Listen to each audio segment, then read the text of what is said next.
বাইরে প্রচণ্ড বৃষ্টি। আজকে আমার জামাই আমরা লেগে আনছে বাজার থেকে শুঁড়া মাংস আর বাঁশকুড়ুল। আজকে বাঁশকুড়ুল দেওয়া শুঁড়া মাংস রেসিপি রান্না করুম। তোমরা সবাই দেখো আমরা কেমনে রান্না করি। প্রথমে আমি সুন্দর করে মাংসটিরে ঠান্ডা জল দিয়ে ধুইয়া লইলাম। তারপরে বাঁশকুড়ুল দিয়েও ধুইয়া লইলাম সুন্দর করে। তারপরে কড়াইয়ের মধ্যে জল দিয়া শুঁড়ো মাংসটি সিদ্ধ করলাম। তারপরে একটু লেবু ও চিপ্পা দিলাম জীবাণুমুক্ত হওয়ার লেগা। মাংসটি সিদ্ধ বয়াইয়া আমি এই ফাঁকে মশলা টশলা সবটি রেডি করে লইলাম।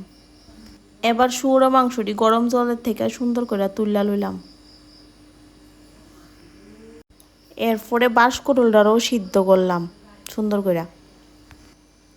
আমার জামাই শুঁড়ো মাংস খাইতে বালা পায় দেখে আমি একটু সুন্দর করে রান্নার লাগে সিদ্ধ টিদ্ধ করে। মাংসটির মধ্যে বাঁশকুড়ুল দিলাম। এরপরে পেঁয়াজ রসুন আলু মশলা সব দিলাম। এবার দেবো একটু লবণ। এরপরে দিলাম একটু হলুদ। এরপরে দিলাম মরিচের গুঁড়া। এরপরে দিব জিরা ধনিয়ার গুঁড়া। এরপরে সামান্য একটু তেল দিলাম। মাংসটিরে ভালা করে মাইখা 30 মিনিট ঢাকনা দিয়ে রাখা দিলাম।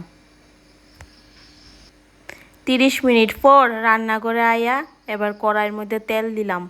তেলটা গরম হওয়ার পর এরপরে মাংসটিরে দিলাম।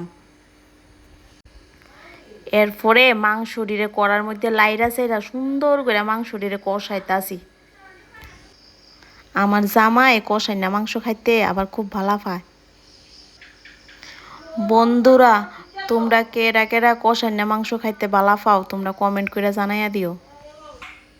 মাংসটি লাল লাল লাল লাল করে সুন্দর করে কষাইয়া লাইছি। আজকের মাংসটিও ভালো আছে। মাংসটি একেবারে দেখতে কি সুন্দর একেবারে হরিণের কলচার মতন। তেল কম মাংসটির মধ্যে। মাংসটিরে এবার প্লেটে করে লইয়া আমার জামাইরে দিছি খাইতো। আমার জামাই মাংসটিরে একেবারে চাকুম চুকুম করে খাইছে। বন্ধুরা এটা আমার প্রথম ভিডিও। যদি আপনার কাছে ভালো লাগিয়া থাকে তা আমার আরও নিত্য নিত্য ভিডিও দেখার ইচ্ছা হয় তাহলে আপনারা লাইক কমেন্ট এবং শেয়ার করে দেবেন। সবাইকে ধন্যবাদ।